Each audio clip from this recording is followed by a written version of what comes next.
हजुरहरूको खुसी राजीका साथ हजुरलाई सुम्पेको छ। अब हामी केमा खुसी छौँ भनेपछि सुनिता आजदेखि सुरक्षित ठाउँमा तपाईँ एउटा उसको सुरक्षा भएर सुरक्षा कवच भएर तपाईँले चाहिँ उहाँलाई पालन पोषणदेखि सबै गर्नुहुन्छ भन्ने हामीले 100% भन्दा पनि बढी ज्वरो कोही बेला 104% आउँछ तर हरेक अङ्ग 100 भन्दा माथि हुँदैन। ज्वाइँ साहबलाई हामीले 100% 104% विश्वास गरेर सुम्पेको छ।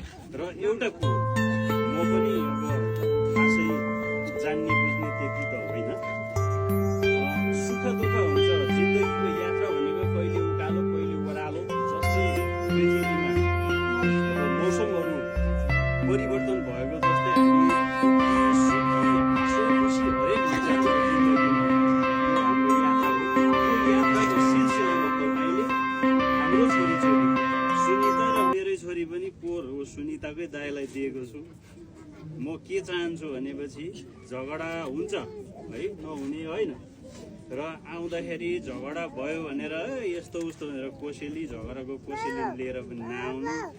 बरु मकै भटास भुटेको अथवा सातु अब जे छ सस्तो चिज हाम्रो बुद्धिस्ट सिस्टममा के भन्छ भने चोखो मनले सोम्पियो भने खोलाको पानी नै पवित्र हुन्छ भनेर हामीले बुद्ध भगवानलाई हामीले केही नहुँदा पानी चढाउँछौँ।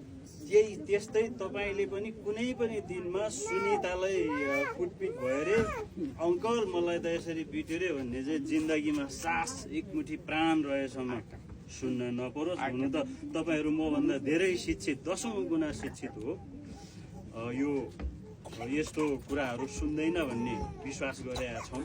सुन्न कहिले पनि नपरोस्। अब यहाँ सम्धिज्यूले भन्नुहुन्छ ल ठिक